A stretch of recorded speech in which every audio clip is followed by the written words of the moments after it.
So let's say we wanted to start a fund. You know, how do we do that? I mean, you just told the story of a young lady who wanted to start a fund. Yeah. You know, how do we do that? Yeah. Well, when we talk about funds, let's talk about it from two standpoints. There's you as an angel investor. That's where you're investing your own money, or it could be your sweat equity, like we talked about, where that converts into equity of those companies, and you can look at that as what you call a track record. In our industry, track record is important. What track record is to show me, again, that TI, show me that you say you want to be an investor, you can make great investments, show me that, show me state, right? And I think, as an angel investor, that's one pathway. On the venture fund side, there's only two pathways. You can either join a venture fund and it can show your value. And the way I said it is that, and again, somebody asked me, like, do I have to have an MBA? I was Frank Martin from USC reached out to me. And I'm like, no, what you do have to show is that you have value. You have value. Just like a woman, right? Like a woman coming to you, like I tell brothers all the time, the looks ain't value. That's the icing. The value is how she acts, how she treats you, what she's gonna do for you, all the good stuff. And the same thing with the fund is what value you're gonna provide to founders, right? Kind of founder come to you and they feel like comfortable enough to talk to you about their business and comfortable enough to take your advice. And then the third piece of that, which is a little bit harder, starting your own fund that Arlen did. With starting your own fund, there are several schools out there, like one called Venture University, and then another one called by Brad Fell, Venture Deals. So it's actually a book. And shout out anybody interested in the book. Venture Deals is a really great book. I actually bought one for Frank for him to study. Nice. But that's the pathway for you to learn how to be a VC yourself in your own fund. And then of course there are organizations like Kauffman Foundation or Kauffman Fellowship. It's about $80,000 that trains you how to be a VC. We have a program that's for existing VCs. So if you're already in the space, but you want to kind of level up your game, like a master's degree, we have that as well. Cool. Let's go deeper, because my man Jay, he wanted to. He had some thoughts about this whole thing around ownership.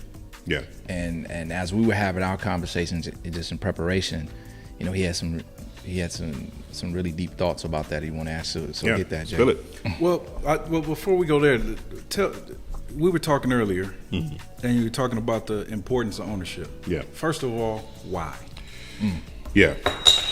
For me, there's this thing called the racial wealth gap that's been existing for decades. The racial wealth gap means that for every dollar that a black person makes, the white folks is making, a certain number above that, right? And then the same thing, the Latinos is behind the white folks and so forth and so on. Is that, and I think a lot of times I hear often about, black dollars, let's recycle, how do the black dollars stay in the black community? I feel that, but for me, it's like I want my black dollars to get other black dollars and then come back to me. Meaning that when I was in a clothing company, we decided not to particularly sell to us, but we sold to the Asian community in China, because I'm gonna charge them and then bring that money back to us. I think you can have both. You can have where you can support black businesses, that's true, but you can also where you can, what I call repatriate the money back to your community. And I think that's one pathway. But I think for me, ownership is a pathway to reducing that racial wealth gap. In the past, and I put my economist hat on, housing used to be the path of the home ownership, either by buying your own house or in real estate property, which still is. But the credit crisis just decimated that tremendously, right? And so you have to have a diversified focus on that. And that can either be owning real estate, it could be owning businesses, that can be many different things. Like, I'll give you an example. My wife's family, they're franchise owners of McDonald's in Northern California, own about 18 McDonald's. And so shout out to folks that's in the franchising base. But the whole idea for me is owning a pathway to revenue can come into your family or community. One of the keys, I think, for me, and we can disagree or expound. The key ownership, number one, is ownership of your own mind and your own thoughts. Oh, most definitely. That's you have to have that before you do anything else. Because this conversation that we're having, you're having a conversation as a free man. Yeah. And most of us aren't free. Yeah. So your level that you're talking about starts with freeing up your mind. Man, what did Jay say? He said, and I got the keys. Until you're on your own, you can't be me. Until you're on your own, you can't be free. Absolutely. Man said he was a poet, dog. Absolutely. Real talk. But that goes back to when I very first talked about authenticity. Authenticity says you bring your whole full self into whatever you do. When you can't, you're not free. You're stifled. And I'll give you a perfect example. My name is Taj. It's Arabic. It means crown. My father gave me that name. My father was Muslim. When I was growing up and I got into business, I felt like Taj was too ethnic, right? It wasn't corporate, right? So I went by Todd. And I'm thinking like I'm rising through the ranks because I changed my name. But what was happening was I wasn't free. And I was being owned. I was being passed through the ranks. I wasn't rising. I was being passed through as property because they owned my being, because they owned my name. And what changed me is when I was there until I got to California.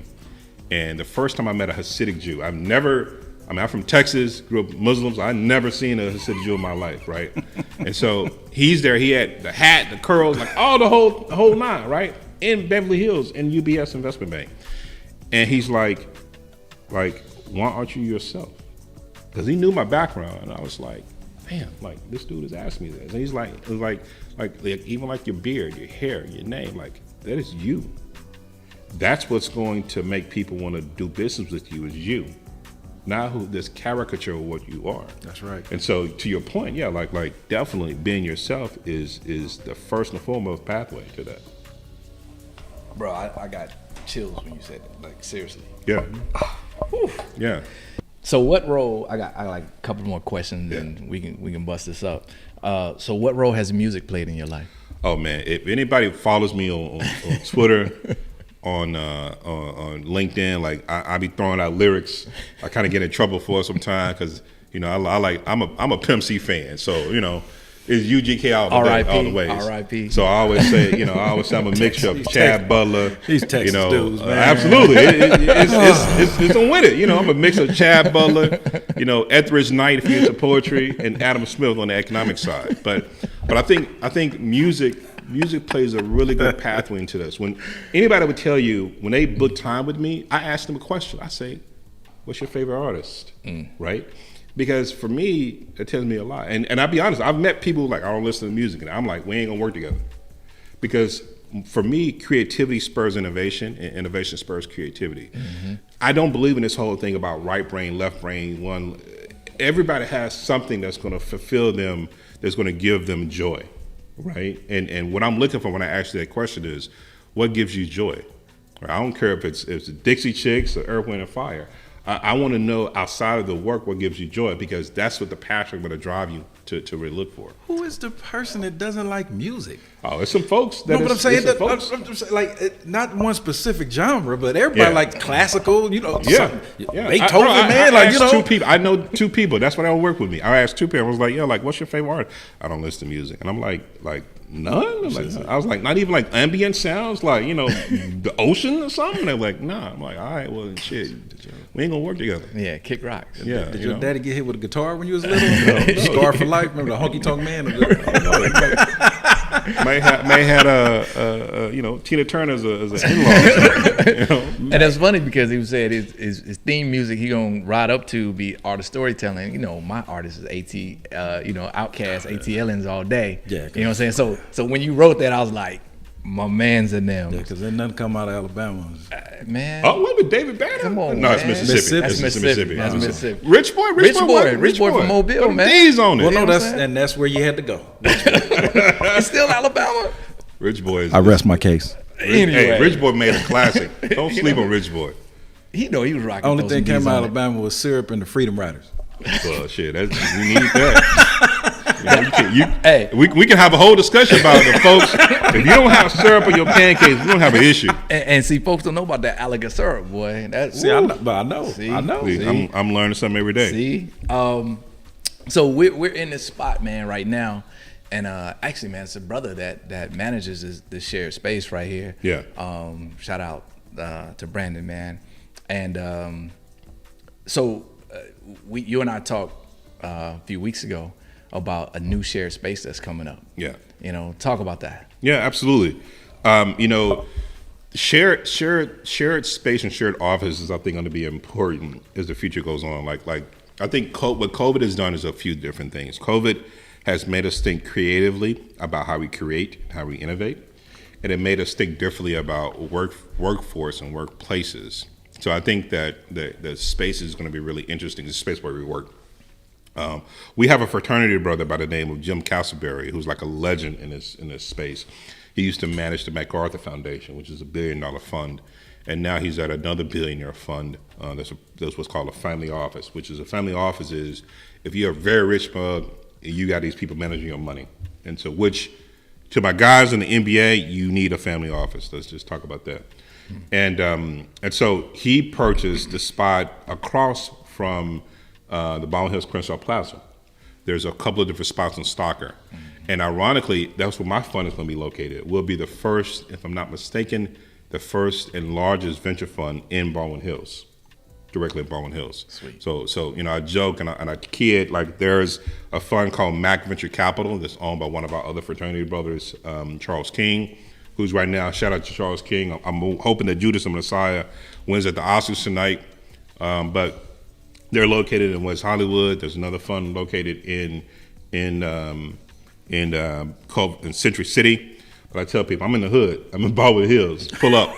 I love it. And you know, what's some of the stuff? You kind of piqued my interest. You said they had like a podcast studio, film studio, all that good stuff. So that company, it's just a family office. They own an entertainment company called Wayfair Entertainment, right? And so I know they're going to make sure that their space has facilities for podcasting, for video casting, and everything else. As a matter of fact, myself and a guy who's the social media manager for will.i.am, we're starting a podcast, to your point, connection, technology, and music. And the whole idea is we're bringing in people in music and music and entertainment and people in tech. We talk about the similarities in what they do. The same thing that I mentioned about how artists and founders, venture funds and labels, accelerators and radio stations or DSPs are similar. That whole idea is coming to this podcast. So we're going to kind of delve deep into that and have people on the show like will.i.am, Sir, D-Smoke, and IDK and others alongside with founders that I know and talk about their journeys. Dope. Hey, will you have editing space in the spot? Oh yeah. I mean, there's 3 buildings. One building, seven. No, first of all, Wayfair Studios is a really great studio. Okay. If you haven't checked them out, definitely check them out. But I think the good thing about the neighborhood is that we don't have to go outside of the neighborhood to get content. We're already creating the content. Now we don't have to go outside our community for the content to be packaged and distributed. Mm-hmm. You know. Yeah, great. I mean, hey man, we just want to make sure that because Young Dio behind the boards, our producer, make sure he has an editing space. Yeah. You know what I'm saying, to learn and grow his skills. So, when you said third quarter, you guys moving over there? Yeah, I think end of third, beginning of fourth quarter this year. Yeah. Hey, we were already thinking. I already talked to Emily about it. It's like, listen, the offices for Miles Ahead of Cancer. Let's make sure we have something there and to support. So thank you for bringing that to us. Yeah, and not only that, the community. I hope the community supports it because I think a lot of times too. When I first came to California, I came to California in '99. And I remember going up to Fox Hills Mall, and I remember like all the businesses that were there. I ain't at the Fox Hills Mall. It was cracking. What was that, Oak Tree? Yeah, absolutely.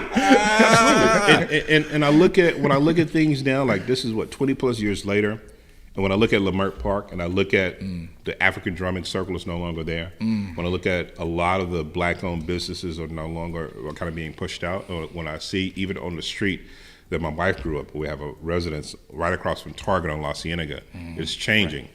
So I think a lot of us who are 40, 30, 20, we need to come back in and own, right? But to your point, the ownership begins with our mind, and then everything else can follow behind it. What did En Vogue say?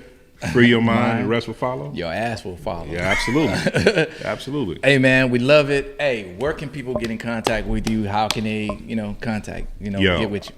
Appreciate it, man. So number one, if you're listening and you reach out to me, on Twitter at Econo Ahmad, ECONOAHMAD. LinkedIn, my full name is Taj Ahmad Eldridge. Make sure you put Skinny Black Lounge. I don't accept everybody, so you're gonna have to put SBL in there or something, And if you're a noob, I mean, I need to see Cap Facade somewhere on your profile because we ain't going that way. I'm on Instagram, but I don't really get down on Instagram. I'm a lover of words versus images, so Twitter's my thing. But I think again, to the point, when you do connect with me, I'm connected with other folks that are out there because there's other folks who are just like me, who are trying to make sure that we spread this information out there. And lastly, I'm gonna give this. There's an great organization called HBCU.VC. That's training the next generation of people in venture that look like me, coming from HBCUs. So that's a really great organization to support as well. Any last questions, Jay? Nah, man, I just want to give you your flowers, brother. I appreciate you coming, man. Yes, sir. Especially all the challenges. We're going to be praying for you. Yeah.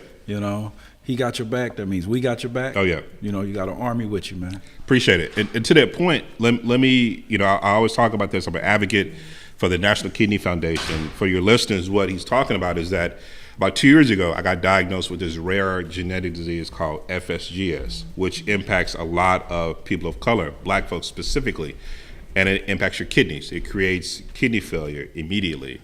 And for me, what was interesting was that, and again, this is the reason why ownership is important. This is the reason why representation is important. About 10 years ago, I went to a nephrologist to get checked out. And it was a Caucasian nephrologist, and he's like, you're just tired. You're working hard. You're a black man that goes with the territory. Don't worry about it. So I did that. I did not worry about it. I'm paying for this guy to look at my health, and I trusted him. 10 years later, this disease kept manifesting itself. And the interesting thing about this disease, you don't feel it. It's not a disease where you feel yourself feeling. You're like, you're going to go to the doctor. You just get tired. And the way that you urinate changes, but it's not significant enough for you to you're not peeing blood, so you're not like I'm dead, but it's just changing. And I was at a party with this young lady who's Indian American, and I was telling her about the situation, and the look on her face was horror, right? Because she's like, I was telling her, I couldn't get insurance and all this other stuff. She's like, you need a biopsy right now, and I'm like, what the fuck is a biopsy, right? And so when I went to get it done, I later found out I was stage 5. Had I not met her, I wouldn't be here today even having this conversation because I would have been dead. Because that's a disease that has killed so many, from Fife Dog to many others, right? And what I also learned in my research from the disease is environmentally caused, both by the climate, which is how there are carcinogens in the air, and also our environment.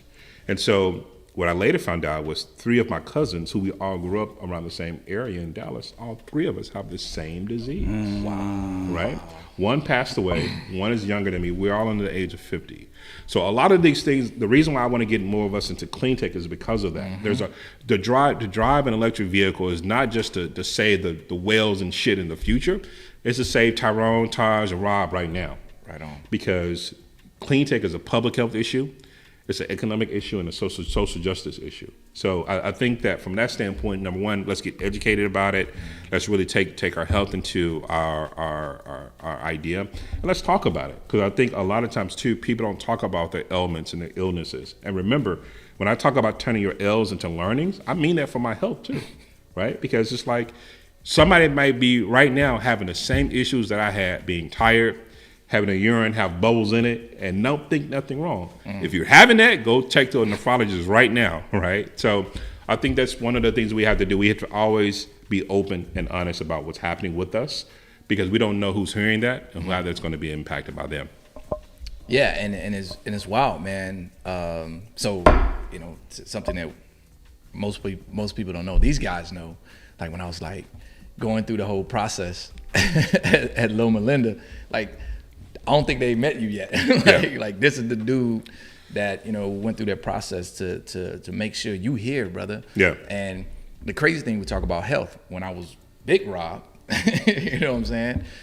Even though I'm plant-based, healthier, 100 pounds lighter than I used to be, those effects still was affecting my heart, and I didn't even know it, right? Even though I'm healthy now. One of the guys in going through the process was like, man, you the healthiest dude we've ever seen come through here, but we can't do the process with you. Yeah. You know what I'm saying? So that was one of the worst calls I ever had to make to you, brother. Like, yo, Yeah. man, I'm disqualified. Yeah. You know what I mean? So that hurt. Yeah, but I think for me, what I realized is that, you know, when and it was funny. I've said this to my own children, and I heard Nip Mama say this to them. Is like when I got diagnosed and I realized that my mortality was coming. One of the things I said to my kids, and I said that death is nothing to be afraid of. It's something to prepare for. Yeah. So let's get prepared. Let's get prepared for if I'm not here, you know what pathway to do. If I'm not here, this is the way we're going to do it. But the reality of it is, all of us are going to fucking die. Not a if, it's a when. So that's the mentality we need to have. And I think for me, like I feel like this disease has been a blessing because it enabled me to have this conversation and talk to people about it. It's enabled people like Rob and others to realize that, yo, like something may not be right because I'm going through this process and now I got to check on my own health.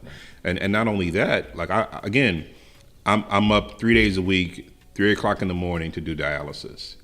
But instead of being pissed off about it, what I'm doing is that's how I raised my $250 million. I'm making calls to Europe. I'm making calls to the Middle East. While everybody's asleep, even on the East Coast, I'm up and I'm done. And so I set out to say that any adversity you're going through, whether you're living in the hood, whether you're doing this, whether you have disease or ailments, there is a bit of positivity in that if you just allow it to happen, right? Everything has purpose, you know. So that's one of the last things I want to say on that, man. Hey, man, again, authentic black male conversation where the barbershop meets the library, meets personal development.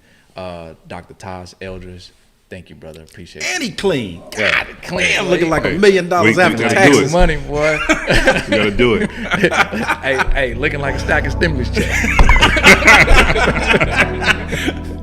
That was all right there. Cool. Hey, Yeah. man, that was fun.